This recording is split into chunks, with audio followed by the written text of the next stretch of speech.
Oi, gente, tudo bem? A gente está aqui mais uma vez gravando um vídeo por pertencer, com maior alegria, com maior emoção. O assunto de hoje é um assunto muito interessante, principalmente para mim. Minha vida inteira, minha vida acadêmica, me dediquei a estudar, a pesquisar, a olhar mais detidamente para esse objeto, para esse gênero discursivo que é a canção. Então hoje a gente vai falar um pouco sobre a canção, vou falar um pouco para vocês também, mais especificamente, sobre os aspectos relacionados à estrutura narrativa que estrutura e que fundamenta, que fundamenta muito das canções que a gente escuta por aí. Tá? Espero que vocês curtam. Vocês já pararam para se perguntar para que serve a canção? Qual que é o uso social da canção? Para que a gente tem este gênero? Para que a gente tem essa forma de interação no mundo? Né? Por que a gente se utiliza desse estratagema para poder conversar, para poder agir, para poder estar no mundo? Essa é uma questão que eu sempre me colocava, sabia? Todas as vezes em que eu me detinha a estudar o gênero, todas as vezes que eu me detenho ainda a estudar como que esse gênero também pode levar a gente a refletir sobre os aspectos da língua e da linguagem, eu fico me perguntando. E aí eu consegui, nesse percurso que eu fui caminhando, descobrir e pensar algumas coisas que eu vou dividir com vocês aqui. Gente, entre as várias respostas que eu encontrei sobre para que serve a canção, né? Uma canção é para quê? Tem uma que eu adoro, que eu quis dividir aqui com vocês nesse vídeo, que é uma resposta que o Chico Amaral e o Samuel Rosa, que do Scan, propuseram numa canção muito interessante, numa canção que trabalha a questão da metalinguagem, né? Quer dizer, eles utilizam a própria linguagem da canção para fazer uma canção, e isso é muito legal, né? Tem uma experimentação linguística que é muito legal, e que eu vou pedir para vocês correrem lá, darem um pause aqui, correrem lá, darem uma escutada da canção, porque é uma canção muito legal, uma canção irresistível, uma canção que tem uma relação muito próxima entre os elementos de composição da canção, dos quais nós vamos falar um pouquinho mais na frente, mas eu queria dizer e mostrar para vocês o que mais me chama a atenção nessa resposta que eles dão. Eles colocam assim, parte da primeira estrofe. Uma canção é para acender o sol do coração da pessoa, para fazer brilhar como um farol o som depois que ressoa. Uma canção é para trazer calor, deixar a vida mais quente, para puxar o fio da paixão no labirinto da gente. E talvez a parte que eu mais gosto, tá? Uma canção é para consertar, para defender a cidadela, para celebrar, para reunir bairro e favela. Eu acho que a canção como um objeto discursivo, a canção como um gênero discursivo, tem um poder muito grande de fazer a gente repensar, a gente se reconstituir, se constituir como cidadãos, e também de fazer a gente juntar as nossas diferenças, né? As canções, a música, de uma maneira geral, tem essa propriedade muito interessante. Então corre lá, vai lá e escuta e vê o clipe, que vocês vão adorar. É uma linda canção.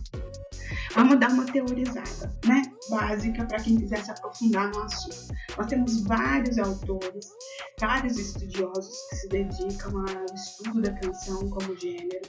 Nós temos estudiosos na França, nós temos estudiosos no Brasil, estudiosos fantásticos aqui no Brasil. Gostaria de citar para vocês o Tati, gostaria de citar para vocês também o Nelson Barros da Costa, e eles, né, e um pouquinho, trabalhando um pouco todos esses conceitos que foram colocados por esses autores, todos que eu fui dizendo para você, pelo Manguenot na França, pelo Tati no Brasil, aqui em São Paulo, pelo Nelson Barros da Costa, no Nordeste, a gente foi tentando garimpar, a gente foi tentando problematizar e criar um conceito que fosse um conceito interessante, porque a gente pensa, porque a gente estrutura como canção, que eu vou ler aqui para vocês, tá? O gênero canção, assim como qualquer discurso, depende para a sua realização de recursos cognitivos, mobilizados pelos sujeitos para o seu reconhecimento. Depende de informações do contexto socio-histórico de produção do discurso e de evidenciar aspectos interacionais relativos a essa situação de comunicação. O que eu estou querendo dizer?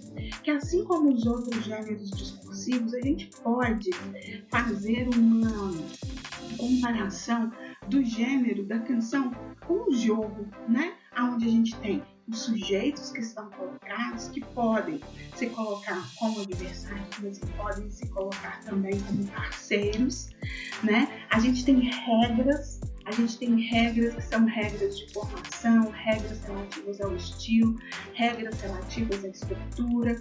A gente tem uma imposição do contexto socio-histórico de forma extremamente marcante e preponderante sobre a realização desse discurso, e a gente precisa entender quais são esses mecanismos interacionais, porque a canção não é uma conversa simplesmente.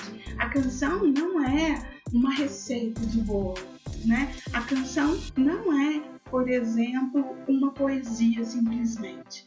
Então a canção precisa de ser, a gente precisa de buscar entender melhor quais são esses aspectos interacionais, quais são os aspectos estruturais, para a gente poder entender um pouco mais, para a gente poder falar um pouco mais, e para todas as vezes que a gente tiver em contato, todas as vezes que estivermos no processo interacional com a canção, a gente ter esse conhecimento para que a gente possa ter uma leitura mais crítica.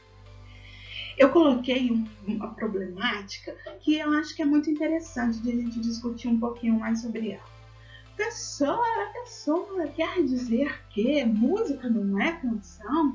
Quer dizer que poesia não é canção? Como assim?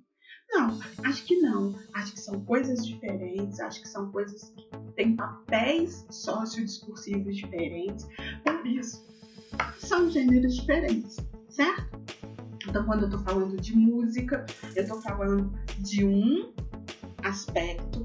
Quando eu estou falando de canção, eu estou falando de um conjunto de coisas, que é outro aspecto. Quando eu estou falando de poesia, eu estou falando de um terceiro conjunto de coisas, que também é um aspecto. Essas coisas todas se aproximam mais ou menos. Eu acredito que o gênero canção, ele nasce na interseção desse gênero poesia, dessa questão poética e da questão também relativa à musicalidade. Mas para além disso, eu acho que tem mais.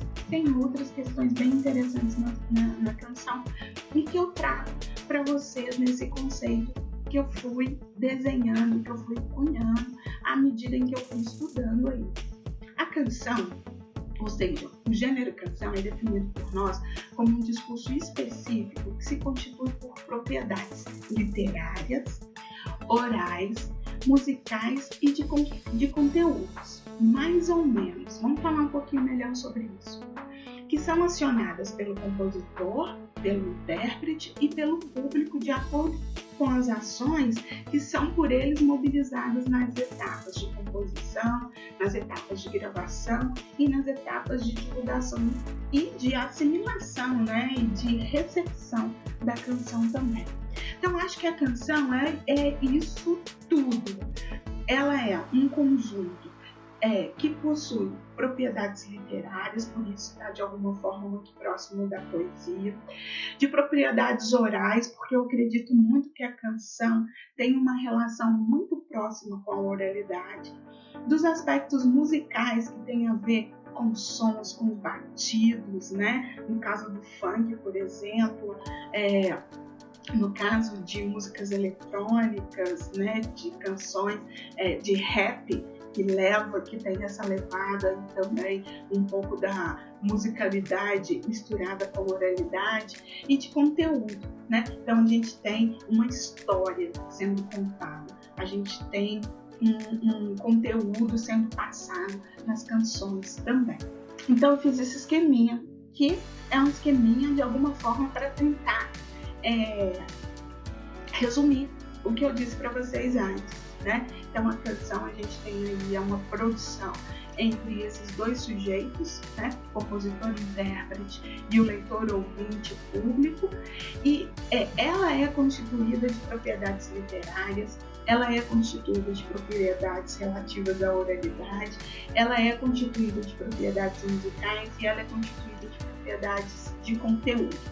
E aí a gente vai ter, para a classificação ou para a identificação de uma canção, de pensar nesse contínuo. Então, às vezes, eu tenho algumas canções que têm a propriedade literária mais colocada, mais aparente. A gente tem canções que têm um aspecto da oralidade, como eu já falei para vocês, como o rap, por exemplo, né? A gente tem canções com aspectos de musicalidade maiores, por exemplo, como o funk, né? E essa questão do ritmo, e essa questão do corpo. E a gente tem propriedades de conteúdo, por exemplo, como as canções de MPB, como as canções do rock nacional da década de 80, né? Que mais ou menos tinham isso. Para ser canção, gente, eu acho que tem que estar aí. Tem que ter todas essas características, podendo ter mais ou menos uma, mas sempre fazendo uma relação muito estreita entre todas essas propriedades. Mais especificamente falando sobre a estrutura, para esse vídeo não ficar enorme, né?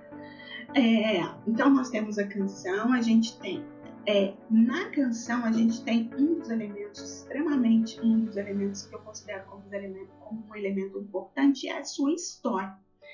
E a história, ela mobiliza personagens, ela mobiliza objetos, ela mobiliza lugares, ela mobiliza relações.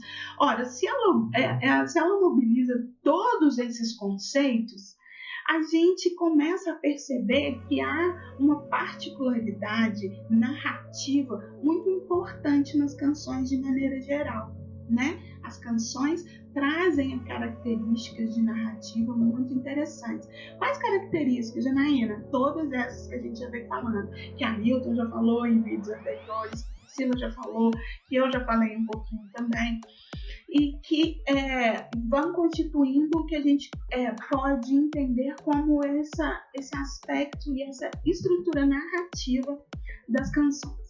A gente tem um grande estudioso que se dedica às estruturas narrativas, o Jean-Michel Adam, e um pouco inspirado no Jean-Michel Adam, o Roulet, que é o autor com o qual eu trabalho, teórico e metodologicamente dizendo, eles pensaram numa representação praxeológica de uma história.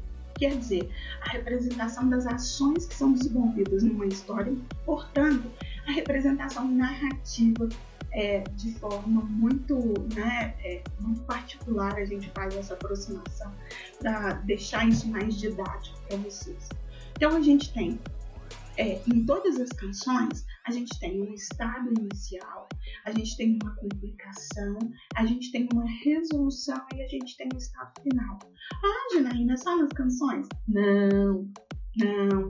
Toda a estrutura narrativa apresenta isso. Mesmo que, gente, às vezes a gente comece a fazer a leitura de um texto e a gente perceba que aquele início do texto não se trata do estado inicial. A gente pode ter o estado inicial, ou a complicação, ou a resolução colocados de forma implícita no texto, ou considerando conhecimentos que são conhecimentos de mundo que a gente leva. Ou a gente pode ter essa estrutura também um pouco emaranhada, né? Quem não viu, por exemplo, o Titanic? No Jack, sim Jack, no Jack. Quem não viu, né? A gente vê que a história do Titanic começa a ser narrada pelo estado final, né? Basicamente, assim, começa como uma parte já do estado final. A partir do estado final, toda a história começa a ser narrada para, de fato, a gente chegar no desfecho. Então, gente, eu trago para mostrar, para exemplificar para vocês um pouco dessa estrutura extremamente importante, né? Para a gente poder pensar as canções que a gente ouve, para a gente ouvir de forma mais crítica, para a gente abrir o ouvido, para a gente ser mais participante e menos consumidor nesses discursos, principalmente como o discurso da canção, que gira, né, que está aí no nosso mundo. Eu trouxe uma canção linda, trouxe uma canção maravilhosa para vocês. Todo mundo já sabe que eu gosto do Chico. Composta pelo Chico, pelo Dobro, uma canção muito legal. É uma canção que o Chico Buarque fez para uma peça, cuja personagem se chamava Agnes. Mas eles acabaram fazendo uma substituição do nome de Agnes por Beatriz, por achar que Beatriz tinha mais potencial literário, no sentido de poder construir rimas e etc. Né? Uma passagem curiosa aí da biografia do Chico. E é uma canção muito linda e eu trouxe para vocês um trechinho. Quando terminar aqui, vocês corram lá, escutem essa canção. A gente tem uma versão linda do Chico, a gente tem uma versão linda interpretada pelo Milton Nascimento e outra versão maravilhosa interpretada também pela Ana Carolina, tá? Mais recentemente. Sim, me leva para sempre, Beatriz, me ensina a não andar com os pés no chão, para sempre é por um triz. Ai, diz quantos desastres tem na minha mão, disse é perigoso a gente ser feliz. Essa lindeza, né? E é muito legal também a gente pensar que essa canção, além desse aspecto intertextual, né, que ela tem com a própria peça para a qual ela foi produzida, dizem também que ela acaba por ter uma relação intertextual também com o poema, né, A Divina Comédia, que é uma graça. E a Beatriz é a personagem que apresenta, né, é a personagem que guia o personagem principal pela terra, né, pelo paraíso terrestre. É uma história linda, convido vocês também a darem uma olhada. Então vamos lá. Então, se a gente for pensar a estrutura narrativa da canção Beatriz, a gente tem um estado inicial, que é um estado que a gente considera um estado de disjunção e é um estado pressuposto, quer dizer, ele não está claramente colocado na canção. O narrador está distante da personagem Beatriz. Depois a gente tem a complicação onde aparecem os questionamentos do narrador sobre a personagem, né? As perguntas que ele se coloca sobre quem seria ela. Então, será que ela é moça? Será que ela é triste? Será que é precário? Será que é pintura? A resolução são as ações realizadas por Beatriz, né? O que é Beatriz, essa moça que ele não sabe quem é, mas o que ela realiza de fato? Quais são as ações que ela realiza? Se ela dança no sétimo céu, se ela acredita que é outro país, se ela decora o seu papel e se ela chora num quarto de hotel. E aí a gente tem um estado final, que é um estado de um desejo de conjunção, para a gente poder dar conta, né, desse estado inicial que era de junção, a esse desejo de conjunção. E aí ele fala, se eu pudesse entrar na sua vida. Para finalizar o vídeo, gente, eu deixo vocês com uma pérola, como outra, que é uma canção da Clarice Falcão, que se chama Eu Me Lembro. Ela é interpretada pela própria Clarice e pelo Silva, que fazem um casal. E aí, cada um conta a história, que foi a história do primeiro dia, do dia onde eles se encontraram e se apaixonaram, mas cada um conta essa história sob a sua perspectiva, né? Cada um conta a sua história sob o seu ponto de vista, sobre o seu ponto narrativo. E entremeado, né, com essa estrutura narrativa, a gente tem suspensões de descrição extremamente interessantes que mostram pra gente um pouco de como como são esses personagens e de como que eles lidam, né, com as diferenças e de como eles se apaixonaram mesmo apesar de todas as diferenças. Então é uma graça.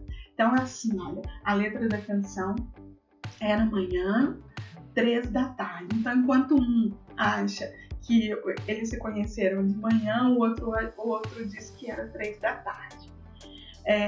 Quando ele chegou, foi ela que subiu. E aí cada um vai colocando, né? Então, assim, na verdade, o que nós temos são duas estruturas narrativas contadas por 2 pessoas diferentes sobre o mesmo assunto. É uma delícia. Deixo para vocês um exercício para vocês brincarem com aquela estrutura que eu passei para vocês.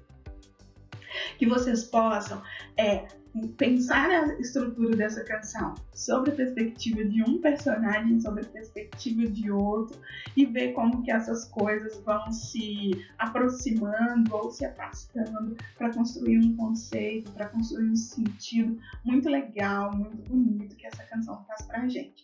Para os alunos do ensino médio especificamente, vou deixar uma tarefa em que a gente vai tentar discutir, a gente vai tentar produzir isso de uma forma mais concreta, tá?